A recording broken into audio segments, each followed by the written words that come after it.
말하는 대로 됩니다. 기도하는 대로 됩니다.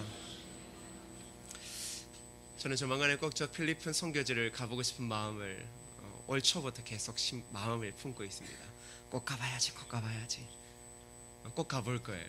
여러분 기도해 주시고 같이 꼭 갈 수 있으면 좋겠습니다. 할렐루야. 아시겠죠? 어디 맨날 혼자 여행 다니지 마시고 젊은 목사랑 다니면 그래도 좀 젊기에 보호해 주지 않겠습니까? 갑자기 관절 안 좋으면 젊은 사람하고 다니는 게 좋지. 어디 이렇게 좋고 젊고 똑똑하고 잘생긴 사람하고 해외여행 갈 수 있는 게 흔한 복입니까? 여러분 안 그렇습니까? 왜요? 또 왜 이래 또 생뚱맞아요? 생각해봐요. 무릎 관절 다 나가는 어른들 10명이서 해외여행 간다. 누가 봐도 웃긴 거지. 거기에 다 젊고도 잘생기고 저건 무슨 조합일까? 이런 생각이 들어야 돼요. 여러분 우리가 선교지에 대한 은혜들을 주실 때는 우리가 한마음 한뜻을 모을 수 있으면 더욱 좋겠습니다. 오늘은 청해가 가을 학기 개강을 맞아 이단을 예방하고 경계하는 주일로 지정한 날입니다. 그래서 오늘을 이단 경계 주일이라고 이야기를 합니다. 통합 측에서도 또 다른 보수적인 교단에서도 이 날을 이단 경계 주일로 지킵니다. 저는 이단과 관련되어 두 번의 큰 아픔, 상처를 가지고 있습니다. 제가 어릴 적 저희 모교회에 신실한 장로님 한 분이 계셨습니다. 그분은 교회의 꾸준히 일을 마다하지 않고 늘 언제나 교회를 제 집처럼 돌보시면서 일을 하셨고, 그리고 교회의 그 대형 버스를 몰면서 많은 분들에게 기쁨을 나누어 주었습니다. 그러던 어느 날 오후 예배 때 담임 목사님께서 모든 예배가 다 마치고 난 뒤에 그 장로님에 대한 것을 이야기를 했습니다. 그래서 그게 뭔가, 그 장로님에 대해서 이야기하는 것은 알았지만 정확한 사실은 알지 못했습니다. 조금 더 커가고 지식이 들 때 알게 되어진 것은 교회에서 이단으로 넘어간 그 장로님에 대한 칠이, 그것을 선포하는 게 그날 오후에 있었던 것입니다. 역사와 전통이 오래된 교회에서 처음으로 생긴 일 앞에 저는 담임 목사님뿐만 아니라 모든 당회 그리고 모든 성도들의 충격이 얼마나 컸을까 짐작할 수 있습니다. 그렇게 치리적인 공포가 끝나고 나서 여러분 놀라운 사실은 성도들이 그 자리에서 떠나지 않고 그 자리에 앉아서 눈물을 흘리며 울더라는 사실입니다. 뒤에 들리는 이유는 경제적 사정이 너무 안 좋았는데 아마 그 이단 쪽에서 그 문제를 해결해 준 것 같다. 그리고 또 다른 이야기들이 들려왔습니다. 얼마 지나지 않아 그 이후에 그 가정은 고향을 떠나 먼 타지로 가게 되었습니다. 그리고 또 한 번의 경우는 제1년 여자 후배가 신천지였다라는 사실입니다. 신천지가 그렇게 크게 활동을 하기 전인데도 불구하고 계속 어릴 때부터 함께 자라고, 그리고 함께 찬양팀을 하고 선교단을 하고 말씀을 배우고 함께 기도했습니다. 그 가정도 안수 집사 권사의 가정이었습니다. 그리고 그 자매가 늦게 결혼을 했는데 그 집도 교회에 얼마나 전도를 열심히 하는지 저희 모교회에서 전도 왕이 될 정도의 열심을 가진 그런 가정이었습니다. 그런데 이제 신천지가 구미를 중심으로 활동을 아주 크게 하기 시작하자 결국은 이제 신천지를 다니는 성도들이 교회에서 하나둘씩 발각이 되기 시작했습니다. 여러분 그 사람들이 대부분 누구냐 그러면 초신자가 아니라 안수 집사, 주일학교 부장을 했던 가정, 이런 가정들이 쏙쏙히 드러나기 시작하는데 그 핵심에 누가 있었냐 그러면 이 자매가 있었다라는 것이 얼마나 큰 충격이었는지 모릅니다. 이 자매는 저희 아내와도 저희 직하도 아주 좀 밀접한 관계를 가지고 상담을 했습니다. 여러분 결국 이 일로 그 교회 전체가 발칵 뒤집히고 성도와 성도가 서로 간에 의심을 하는 일까지 생겨나게 되어졌습니다. 역사적으로 이단으로 인한 피해는 이루 말할 수 없습니다. 그 대표적인 것이 종말론을 주장했던 다미 선교회에서부터 안상홍 증인의 하나님의 교회, 그리고 신천지에 이르기까지 무려 한국 안에서도 100개가 넘는 이단과 그 속에 속한 신자들이 100만 명이 넘을 것이라고 추산하고 있습니다. 여러분 이단은 무엇입니까? 우리는 이리 생각합니다. 흔히 처음에는 제대로 나가다가 끝이 잘못되어지는 것이 이단이 아닐까. 그런데 여러분 이 말은 정확하지는 않습니다. 한자로 이단의 단자를 보면 그 단자는 바르지 않은 것, 진실하지 않은 것. 그래서 이단은 사설이라고 이야기를 합니다. 즉 사악한 가르침을 뜻하죠. 근데 여러분, 이 사악한 가르침 이단은 처음에는 제대로 시작했다가 마지막에 이단이 되어진 것이 아니라 처음부터 사악하고 거짓된 것에서부터 출발하였다라는 것이 성경적인 정의입니다. 요한복음 8장 44절이 그것을 명확하게 증명하고 있는데요, 한번 읽어보겠습니다. 시작. 너희는 너희 아비 마귀에게서 났으니 너희 아비의 욕심대로 너희도 행하고자 하느니라. 그는 처음부터 살인한 자요 진리가 그 속에 없으므로 진리에 서지 못하고 거짓을 말할 때마다 제 것으로 말하나니 이는 그가 거짓말쟁이요 거짓의 아비가 되었음이라. 자, 여러분, 오늘 이 요한복음에서 뭐라고 이야기해요? 그는 처음부터 뭐라고요? 살인자요. 나중에 살인자가 되어진 것이 아닙니다. 상처를 받아 살인자가 이단이 되어진 것이 아닙니다. 처음부터 그는 살인자요라고 말합니다. 진리가 그 속에 없으므로, 진리에 서지 못함으로 그는 결국 처음부터 거짓된 이단이었다라고 말합니다. 그래서 성경은 이들을 거짓 선지자요 거짓 선생들이라고 말하고 있습니다. 이들의 특징은 무엇일까요? 정통교회가 고백해온 기독교 신앙의 기본적인 교리들을 현저하게 왜곡하며 거짓된 교리를 주장하더라는 것입니다. 여러분, 강도는 우리의 육체를 죽이지만 영혼을 죽이지는 못합니다. 그러나 이단은 영혼과 육체를 다 죽입니다.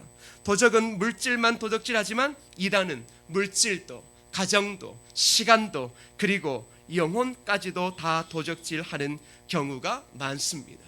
그래서 마가복음에서는 우리에게 이렇게 경고하고 있습니다. 마가복음 13장 5절 6절 말씀을 함께 읽겠습니다. 시작. 예수께서 이르시되 받지 않도록 주의하라. 많은 사람이 내 이름으로 와서 이르되 내가 그라하여 많은 사람을 미혹하리라. 자, 예수님께서 뭐라고 이야기를 합니까? 너희가 사람의 미혹을 받지 않도록 주의하라, 이렇게 말하고 있습니다. 왜요? 6절에 말하죠. 많은 사람이 내 이름으로 와서 이르되 내가 그라하여 많은 사람을 미혹하리라. 미혹이라는 것은 그리스도인의 삶에 뗄래야 뗄 수 없는 것이다 라고 말하고 있습니다. 여러분, 특별히 이단의 특징은 무엇입니까? 교회의 분란을 일으키는 것입니다. 여러분, 예수 그리스도께서 우리에게 하나님 교회를 주시고 교회를 향하여 바울을 통해 늘 언제나 하나 되어지는 메시지를 주셨습니다. 그것은 무엇입니까? 하나 되라는 것입니다. 한 마음 한 뜻으로 하나 되어 서라는 것입니다. 그러나 이단은 바로 그것을 공격하는 것입니다. 옳고 그름을 이야기하는 것 같지만 결국은 분열을 조장하는 것은 옳고 그름이 아닙니다. 교회 안에서는 옳고 그름 때문에 성도가 나뉘어지고 패가 나뉘어져서는 안 되는 것입니다. 서로 마음을 다하여 한 마음 한 뜻으로 세워져야 되는데 이단이 가장 많이 하는 것이 무엇입니까? 마음을 나뉘게 하는 것. 여러분, 마음을 나뉘게 하는 자들을 가리켜 이단이라고 이야기를 하는 거예요. 교회 안에서도 성도들의 마음을 나뉘게 하는 사람들이 있습니다. 못된 습성을 가진 들이 있어요. 그들은 이단보다 더 나쁜 사람들이에요. 이들은 더 이단보다 위험한 사람들이에요. 여러분, 이 이단들은 마음을 나뉘게 하죠. 마음을 나뉘게 할 때 가장 첫 번째 공격이 누구예요? 목사예요. 목사 하나 무너뜨리면 우리 교회 같은 거는 한 방에 나갈 수 있는 거죠. 그런 거예요. 목사에 대한 불신뢰들을 사람들이 조장해요. 여러분, 우리 세상에도 한번 보세요. 없는 사실을 만들어 놓고 그 사실의 당사자가 당신이 아닌가, 이렇게 사람들을 밀어가요. 그리고 이렇게 말하죠. 아니 땐 굴뚝에 연기가 나겠습니까? 근데 여러분, 그런 사건에 한번 있을려서 무죄를 선고받아도 어떻게 되어집니까? 이미 그 충격은 엄청난 거예요. 여러분, 한번 재판하는 걸 보세요. 죄가 없는 사람이 재판에 한번 들어가면 이 재판이 얼마나 오래 끄는데요. 오래 끄는 동안 그 사람의 정의, 그 사람의 죄가 없으면 중요하지 않아요. 나중에 그 사람의 무죄가 입증되더라도 나오고 나면 터덜터덜 남는 것도 없고 상처밖에 없죠. 여러분, 교회 이단도 그렇습니다.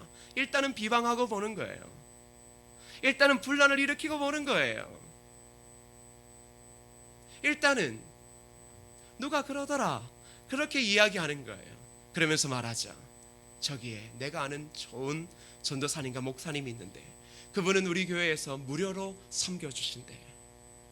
그분의 말씀은 기존 교회에 듣던 것과 달라. 그렇게 해서 우리 안에 찾아옵니다. 그리고는 뭘 해요? 사람 쳐내기를 아무렇지도 않게 하는 것이죠. 그게 바로 이단들의 특징입니다. 그래서 오늘 예수님은 우리에게 바로 이러한 미혹을 받지 않도록 주의하라고 이야기를 합니다. 그러면 여러분 어떻게 하면 미혹을 받지 않을 수 있을까요? 아니, 미혹을 받게 되더라도 미혹을 이길 수 있는 힘은 어디에 있겠습니까? 여러분 오늘 말씀 13절을 함께 읽어보겠습니다. 13절입니다. 여러분의 목소리를 읽어보겠습니다. 시작.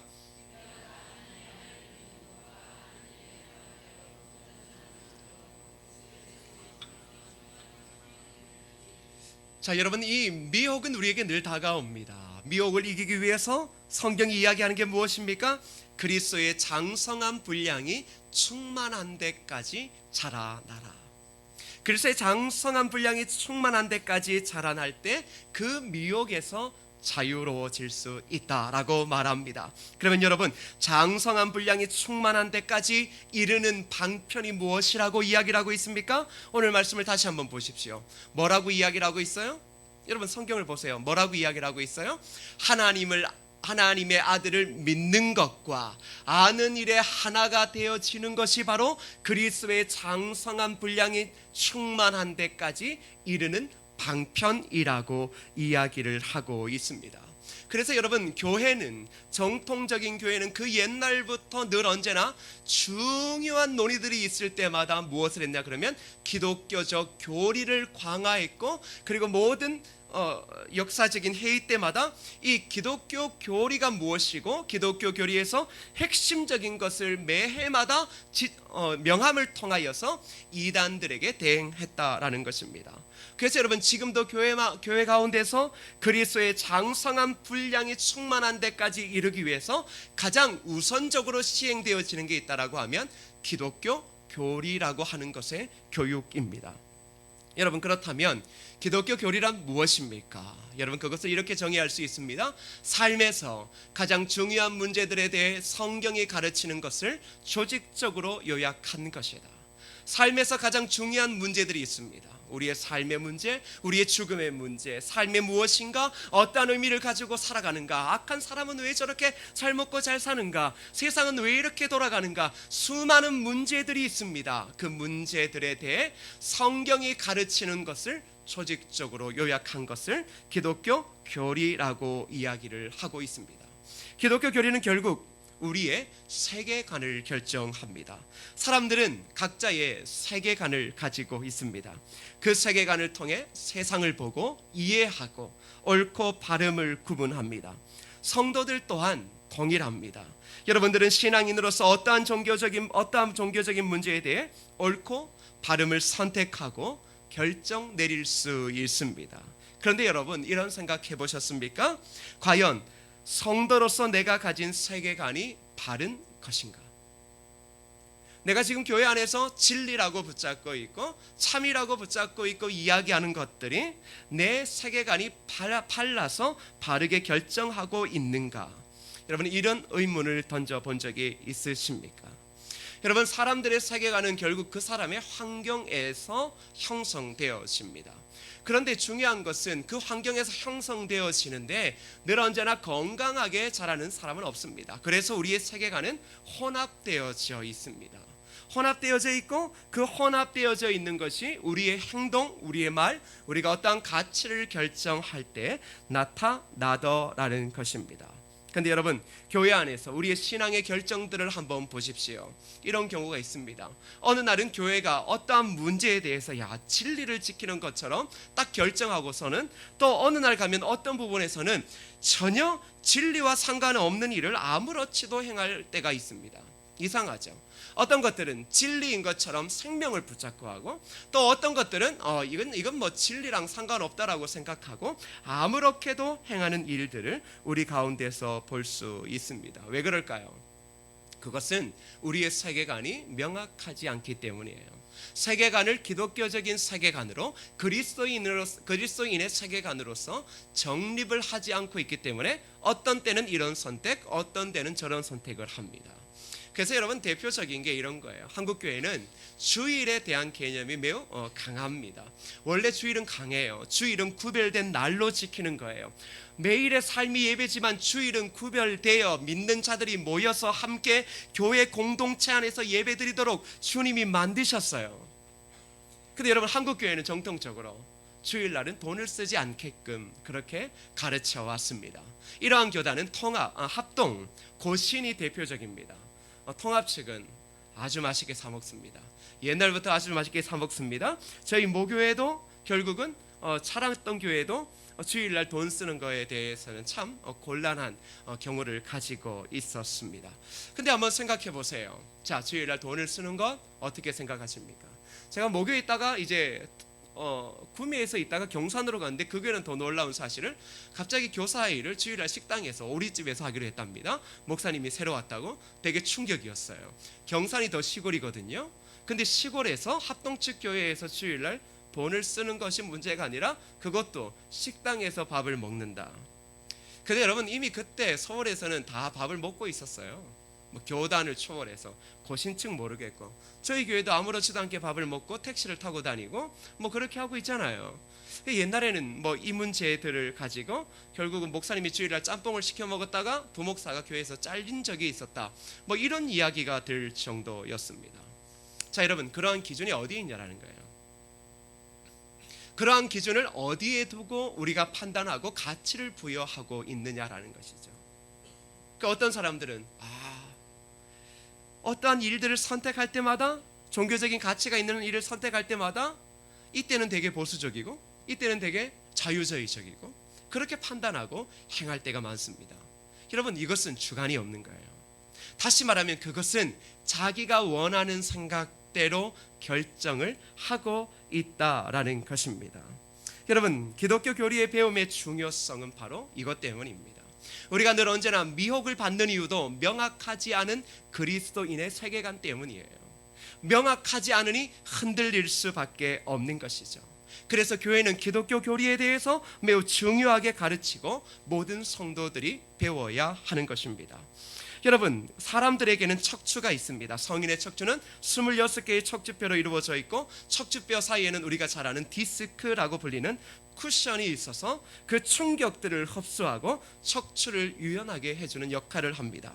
근데 여러분 아시죠? 그중 어느 하나라도 어긋나면 디스크의 작은 부분이라도 어긋나면 사람은 일어설 수 없습니다. 여러분 신앙생활도 이와 같습니다. 제대로 된 척추가 필요합니다. 신앙생활에 그 척추 한마디라도 빗나가면 그 사람은 성도로서 바른 결정을 그리고 행동을 하기가 어렵기 때문입니다.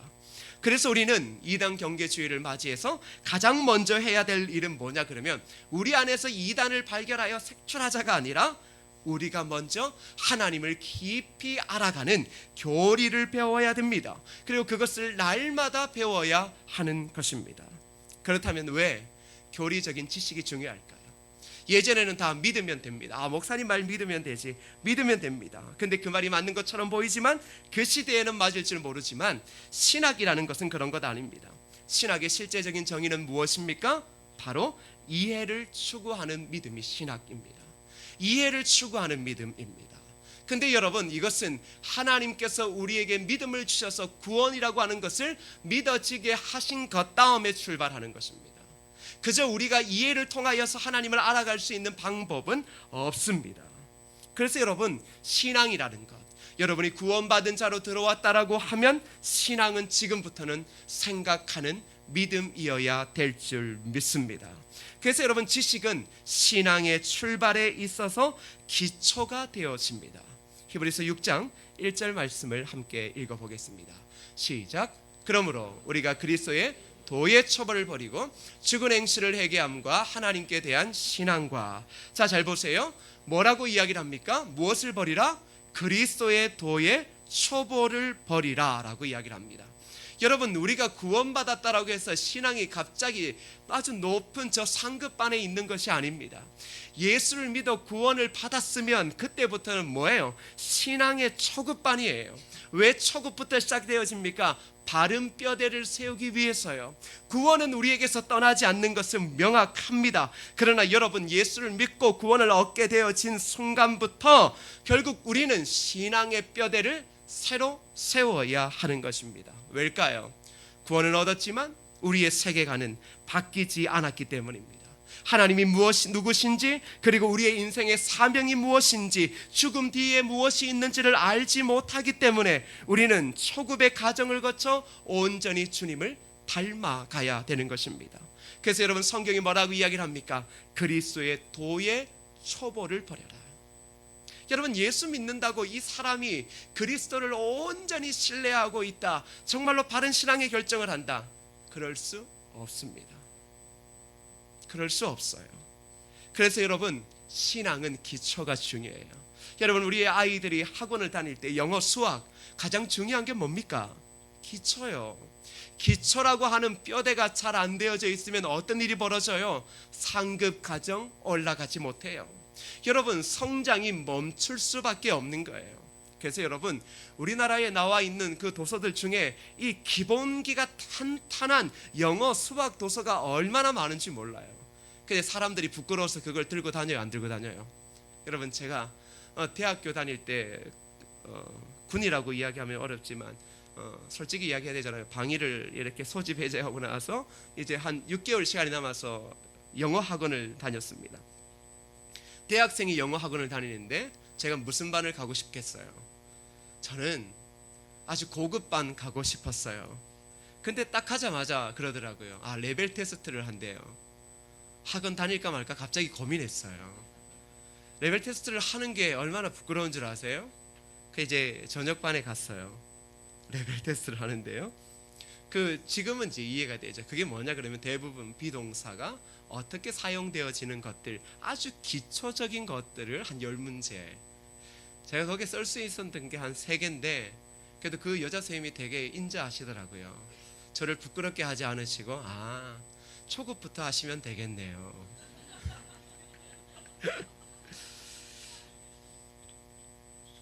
다른 대학생들은 프리토킹 한다고 앉아서 시사 문제를 가지고 프리토킹 하는데, 저는 성문 기본 파란색의 그 얇은 책을 20살이 넘었던 시절에 그걸 들고 학원을 3개월 동안 다니기 시작했습니다. 근데 놀라운 사실은 제가 그 전까지 영어에 자신이 별로 없었어요. 근데 그것을 3개월을 바짝 하고, 그리고 학교에 복학하고 나서 이제 학교의 대학의 영어는 이제 고급은 뭐냐 그러면 훨씬 다양한 문장, 다양한 유의어, 동의어 이런 것들이 훨씬 많고 외워야 될 게 많아요. 그래서 고급인가 봐요. 기본은 그렇지 않거든요. 근데 3개월은 정말로 부끄럽지만 그 3개월 동안 열심히 다녔어요.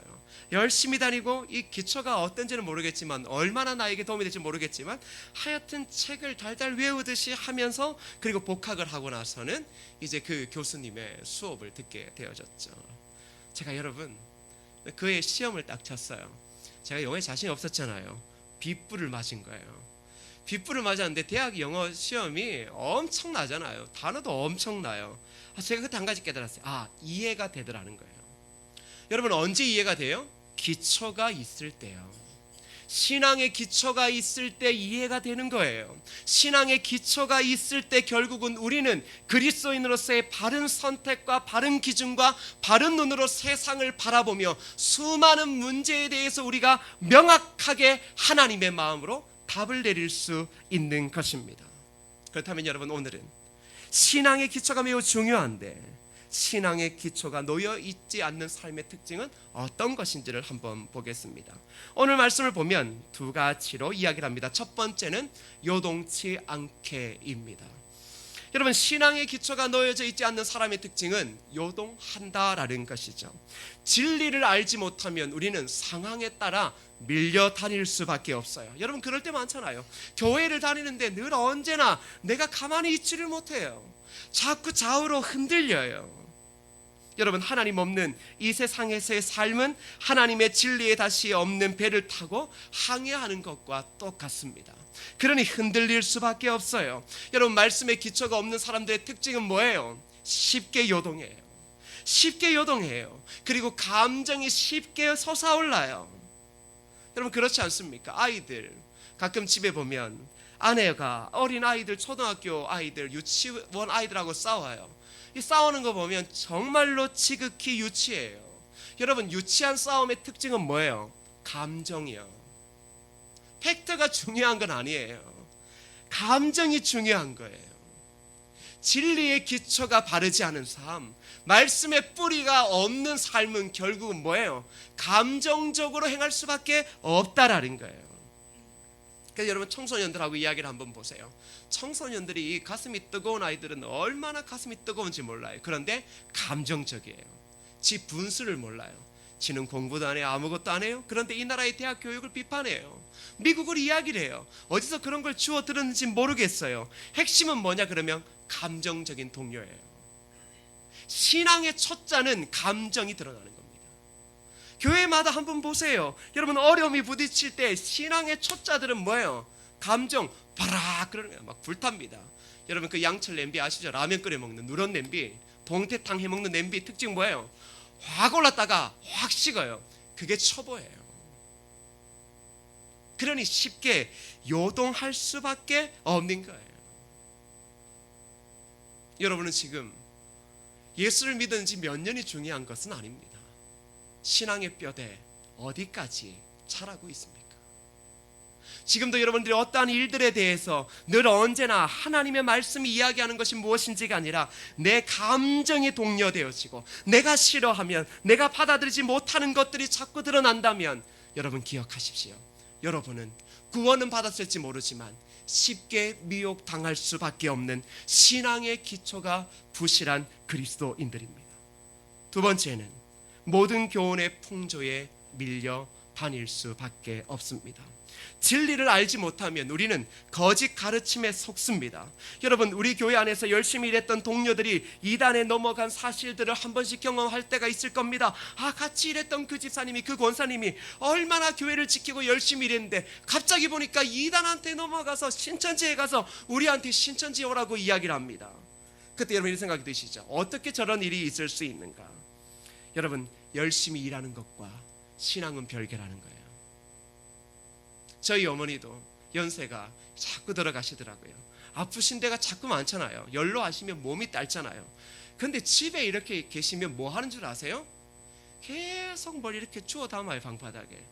근데 우리 어머니만 그런 게 아니에요. 모든 어머니들이 자식집 가면 가만히 있지를 못해요. 자식집 가서 침대에 누워 있는 어머니를 못 봤어요. 뭐 애가 없고 며느리가 없으면 갑자기 집이 깨끗해져요. 집이 작든 크든 하루 종일 쉬지 않고 뭘 해요? 이게 막 청소를 하고 있죠. 여러분, 그런 습성을 가진 성도들이 있을 수 있어요. 예수를 믿어요. 구원의 확신이 있어요. 막 뜨거워요. 온갖 교회를 다 열심히 섬겨요. 그런데 오늘 보니까 이단이 넘어갔어요. 왜일까요? 기초가 없기 때문이에요. 기초가 없는 열심, 신앙의 지식이 없는 열심이 그렇게 위험하다라는 거예요. 그것이 얼마나 교회에 큰 충격인지 모르더라는 것입니다. 사랑하는 성도 여러분, 여러분 어떻습니까? 여러분의 열심은 지금 어떠한 모습을 보이고 있습니까? 모든 교훈의 풍조에 밀려서 하물며 하나님의 말씀도 여러분에게 적당히 들어가고 있는 것은 아닙니까? 그래서 여러분, 우리는 신앙의 뼈대를 잘 세워야 합니다. 기초를 잘 놓아야 합니다. 그래서 마태복음 7장 24절 25절 이렇게 말하고 있습니다. 읽어볼까요? 시작.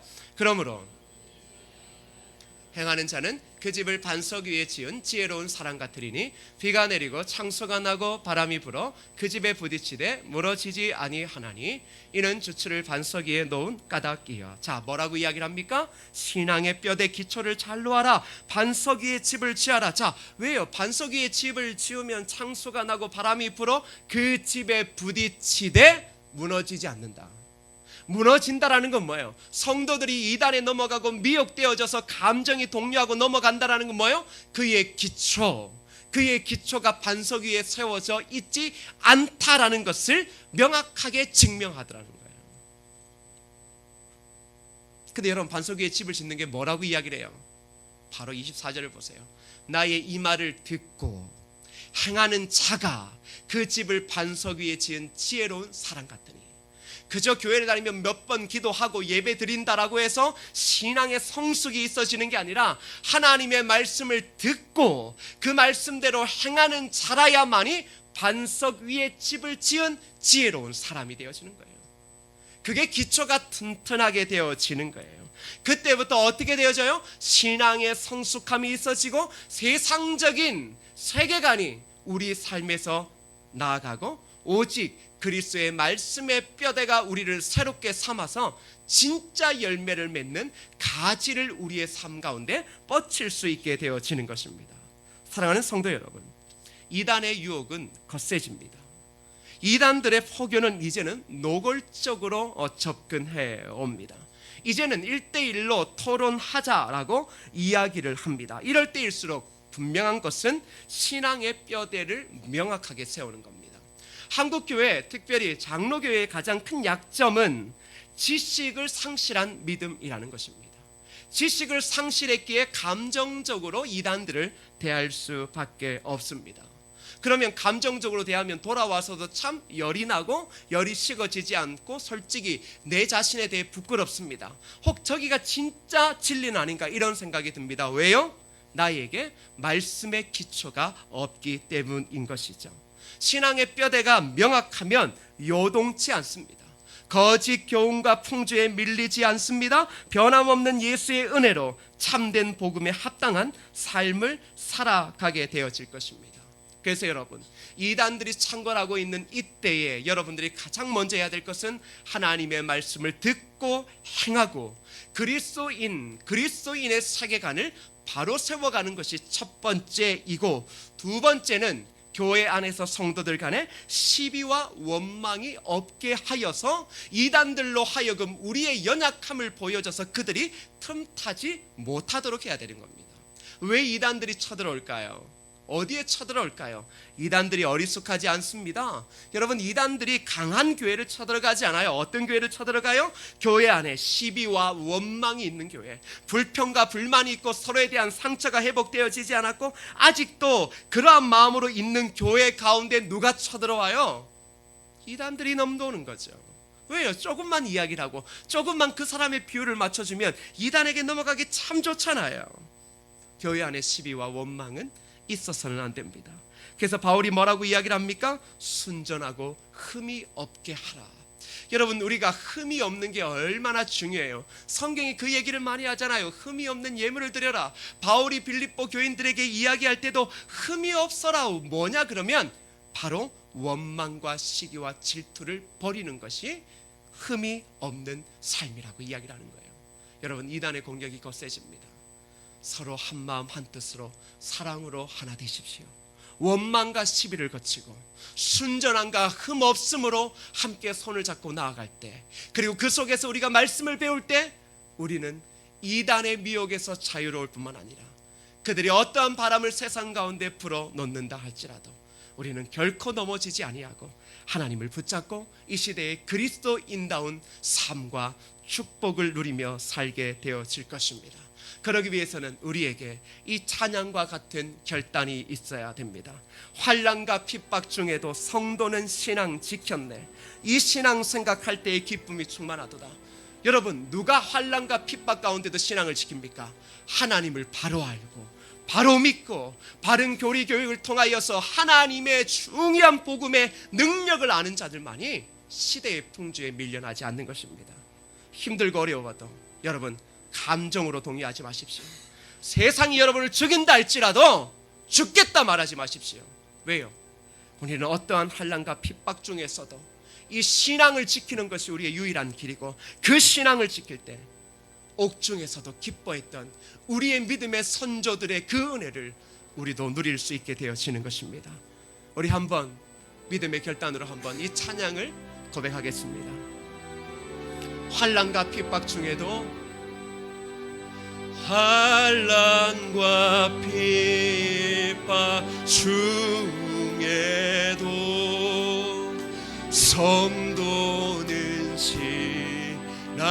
지켰네.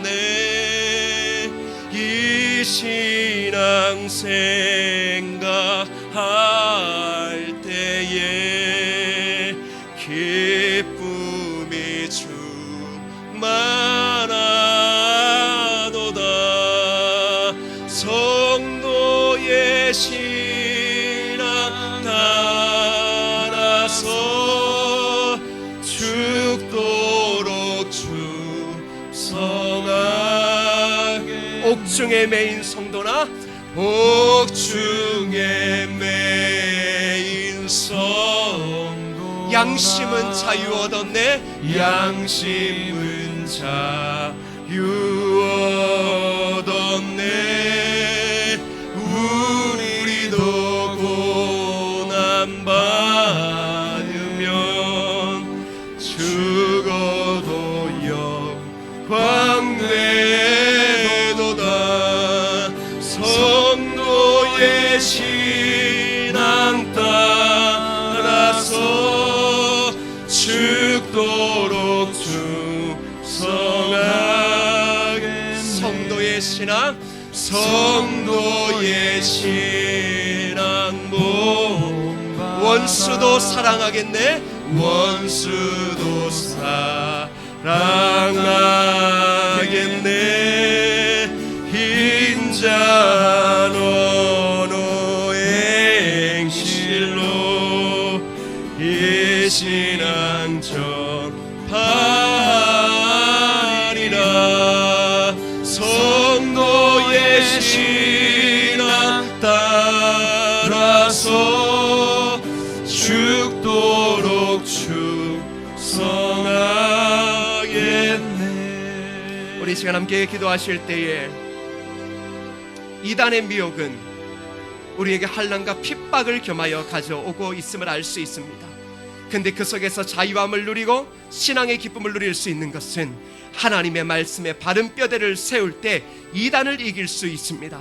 이 시간 기도하실 때 하나님, 제가 말씀에 바른 뼈대를 세울 수 있도록 도와주시고 그 뼈대를 세워 그리스도의 장성한 분량에 이르기까지 나아가 그리스도의 도의 처벌을 벌임을 통하여서 어떠한 상황과 어떠한 세계 속에서도 절대 흔들리지 않는 믿음으로 달려갈 수 있도록 도와달라고 이 시간 합심하여 함께 기도하시겠습니다. 아버지 하나님 감사합니다. 아버지 하나님이여, 이단들이 날뛰고 있는 시대 가운데 우리가 그리스도의 말씀의 뼈대를 충만히 세움을 통하여서 이 시대 가운데 아버지 하나님이여 전혀 흔들림이 없는 삶을 살아가게 도와주시옵소서.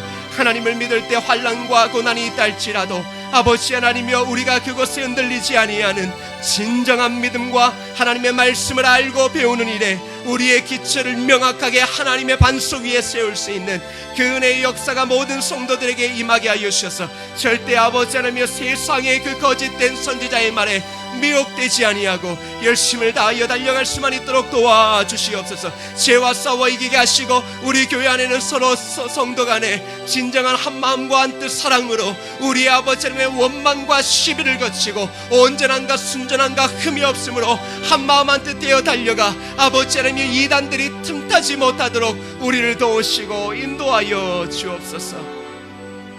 아버지 하나님, 이단의 공격은 역사적으로 얼마나 강해왔는지 모릅니다. 오늘도 동일합니다. 이단은 교회를 나누고 성도의 마음에 아픔을 주고 때로는 환난과 고난을 우리의 삶에 가져옵니다. 아버지 하나님, 하나님의 말씀에 바른 뼈대를 세움을 통하여서 하나님을 바로 알고 믿고 행함을 통하여 우리의 삶의 기초, 믿음의 기초를 반석 위에 굳건히 세움을 통하여서 모든 미혹을 능히 이길 수 있는 은혜를 허락하여 주옵소서. 삶의 수많은 결정이 되어져야 될 일들이 있습니다. 그 문제에 대해서 하나님이 말씀하시는 그 말씀을 명확하게 깨달음을 통하여서 우리가 그리스도인으로서의 바른 삶의 가치를 내릴 수 있는 은혜를 허락하여 주옵소서. 예수님의 이름으로 기도드립니다. 아멘. 이 시간 우리 장학금 전달과 20년 근속교사 시상을 하도록 하겠습니다.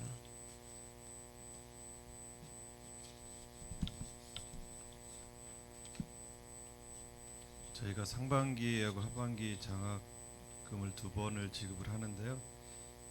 이번에는 저희가 동사무소에서 지역 학생 2명을 추천을 받았습니다. 그리고 저희 교회에서 1명에서 합의 또 3명을 장학금 지급하도록 하겠습니다. 호명한 학생 앞으로 나와주시기 바랍니다. 우리 서민재, 도영환, 권민주.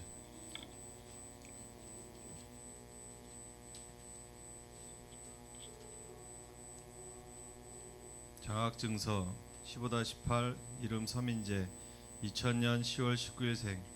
이 학생은 긍정적이고 좋은 마음으로 학업과 모든 일에 최선을 다하여 타의 모범이 되었으므로 이 장학금을 수여합니다.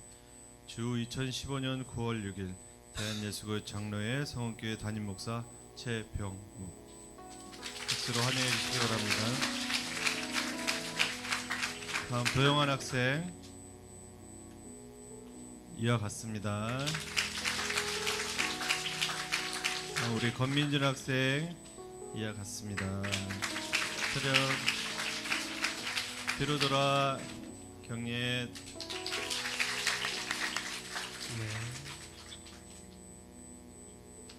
이번 순서는 우리 교사직을 20년 근속한 우리 교회 집사님 한 분 계십니다. 그래서 이분을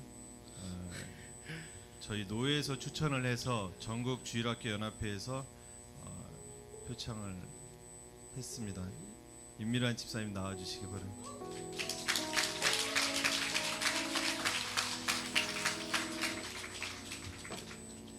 근속 공로패 황덕로의 성원교회 임미란 집사.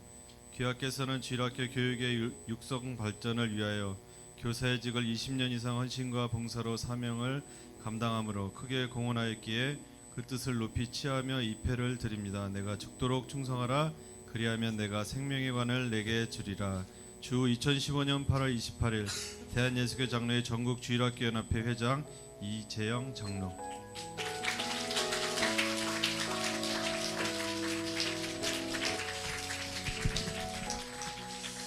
감사합니다. 우리 또 지역에서 2명의 학생을 정했고요. 또 앞으로는 더 많은 지역의 학생들에게 장학금을 좀 줄 수 있도록 하겠습니다. 우리 교회가 이제 아직 장학금을 1년에 이제 2번 나눠주면 중복돼서는 못 받고요. 그리고 또 공부를 정말 잘하는 애들에게도 장학금을 주고 또 그리고 공부는 상관없지만 열심히 하나님의 교회를 섬기는 자들에게도 장학금을 줍니다. 그러다 보니까 이제 늘 대상자들이 너무 이제 뻔하게 되어지는데, 그래서 이번에 좀 적지만 왜냐고 그랬더니 아마 이제 우리가 선교를 갈 때 장학부에서 이제 선교를 가는 우리의 아이들에게 이제 그런 장학금식으로 지급하겠다라고 해서 이번엔 좀 적습니다. 여러분 그렇게 또 기억해 주시고 우리 장학부를 통해서